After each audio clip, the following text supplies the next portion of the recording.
दोस्तों नमस्कार, स्वागत है आपका हमारे चैनल पे। आज के इस वीडियो में हम कैन, कुड और कुड हैव का इस्तेमाल सीखेंगे।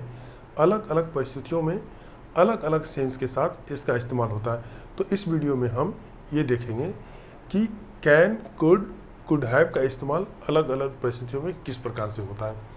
लेकिन उसके पहले हम ये थोड़ा सा देख लेना चाहते हैं, बता देना चाहते हैं कि कैन, कुड और कुड हैव का एक एक्टिव स्ट्रक्चर क्या होता है और इसका पैसिव स्ट्रक्चर क्या होता है।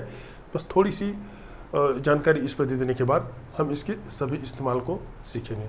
आप जानते हैं कि कैन और कुड जो है मॉडल्स हैं, यानी मॉडल्स वर्ब हैं, मॉडल एक्सिलरी हैं। जब कभी भी इसके साथ इस्तेमाल होता है तो हमेशा V1 का इस्तेमाल होता है। तो एक्टिव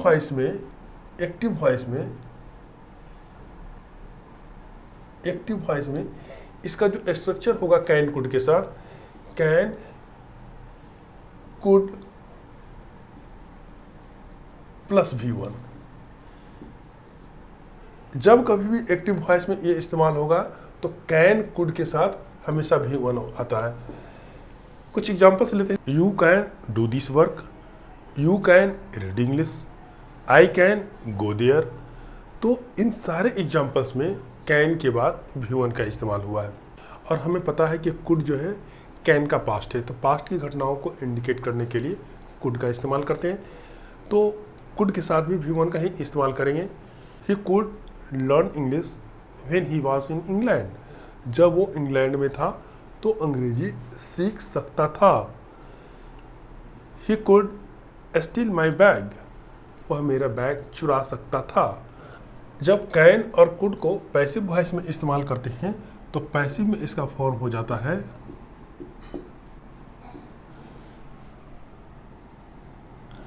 कैन या could plus BEB plus V3। आप जानते हैं कि पैसिव स्ट्रक्चर में हमेशा V3 का ही इस्तेमाल होता है, चाहे कोई भी टेंस हो, कोई भी सेंटेंस हो। जब भी पैसिव में इस्तेमाल होता है तो वर्ब का तीसरा रूप होता है। तो can, could plus B plus V3 यह पैसिव का स्ट्रक्चर होता है। This can be done by you. This can be, can के बाद B, उसके बाद V3। This can be done by you. They can be taught English. उसे अंग्रेजी, उन लोगों को अंग्रेजी पढ़ाई जा सकती है। तो कैन के बाद B प्लस V3 का इस्तेमाल पैसिव स्ट्रक्चर में होता है। तो आप क्या देख रहे हैं कैन और कुड के बारे में। एक्टिव वॉइस में कैन, कुड प्लस V1 का इस्तेमाल होता है और पैसिव वॉइस में कैन, कुड प्लस BEB उसके बाद V3 का इस्तेमाल होता है। ये जनरल स्ट्रक्चर है। हम इसको जब इसके इशू सीखेंगे तो इसमें और ये सब चीज़ें क्लियर हो जाएगा। ये जो कुड हैव है, कुड हैव का इस्तेमाल एक्टिव वॉइस में हमेशा इसके बाद V3 आता है। Could have plus V3। Passive voice में इसका इस्तेमाल होता है could have plus been plus V3। आइए अब हम ये देखते हैं कि कैन, कुड और कुड हैव का इस्तेमाल किन किन परिस्थितियों में किया जाता है। सबसे पहले इसको एबिलिटी प्रकट करने के लिए किया जाता है। एबिलिटी प्रकट करने के लिए कैन और कुड का इस्तेमाल किया जाता है। कैन प्रेजेंट फॉर्म है, कुड पास्ट फॉर्म है। तो प्रेजेंट के एबिलिटी को शो करने के लिए कुड का इस्तेमाल, कैन का इस्तेमाल किया जाता है और पास्ट की एबिलिटी को शो करने के लिए कुड का इस्तेमाल किया जाता है। जैसे एग्जाम्पल से देखिए, यू कैन स्पीक इंग्लिश। आप अंग्रेजी बोल सकते हैं। ये प्रेजेंट की एबिलिटी को शो करने के लिए बताया जा रहा है। You can speak English. आप अंग्रेजी बोल सकते हैं। आप में अंग्रेजी बोलने की सामर्थ्य है, आपकी कैपेसिटी है कि आप अंग्रेजी बोल सकते हैं। I can read Sanskrit. मैं संस्कृत पढ़ सकता हूँ। I can run faster than you. मैं आपसे तेज दौड़ सकता हूँ।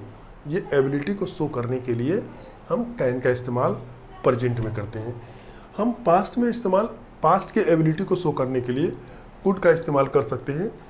I could run very fast when I was young. जब मैं छोटा था, व्हेन आई वॉज यंग, जब मैं यंग था तो मैं बहुत तेज दौड़ सकता था। दौड़ सकता था, दौड़ने की एबिलिटी पास्ट में थी जब हम यंग थे। तो ये पास्ट की एबिलिटी को शो कर रहा। एक खास बात यहाँ पे ये ध्यान रखना है कि ये जो कुड है पास्ट की एबिलिटी को शो करता है, लेकिन इससे ये पता नहीं चलता है कि पास्ट में वो एक्शन हुआ या नहीं हुआ। एबिलिटी थी, ये इतना बताता है कि एबिलिटी थी, लेकिन उस एबिलिटी का इस्तेमाल हुआ या नहीं हुआ इस कुड से, इस सेंटेंस से पता नहीं चलता है।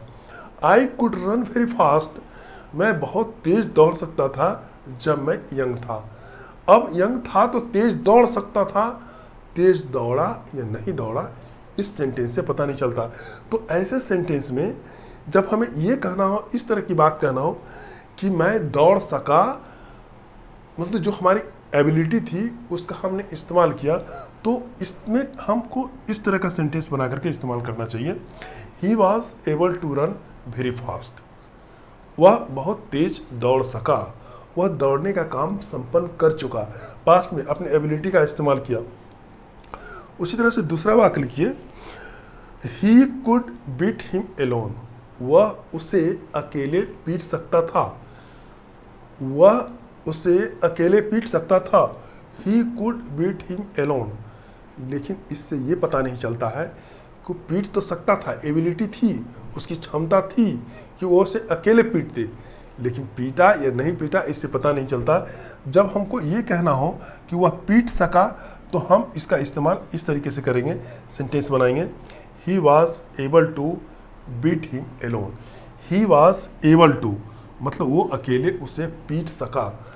उम्मीद करते हैं कि ये समझ में आपको आ रहा होगा कि कुड और वॉज एबल टू का इस्तेमाल किस तरीके से करते हैं, उसका क्या सेंस होता है। कुड सिर्फ पास्ट की एबिलिटी को बताता है, एक्शन परफॉर्म हुआ या नहीं हुआ इससे पता नहीं चलता है। एक्शन परफॉर्म हो सका उसको बताने के लिए हम was able to, were able to का इस्तेमाल करके बनाते हैं। उम्मीद करते हैं ये समझ में आ गया होगा।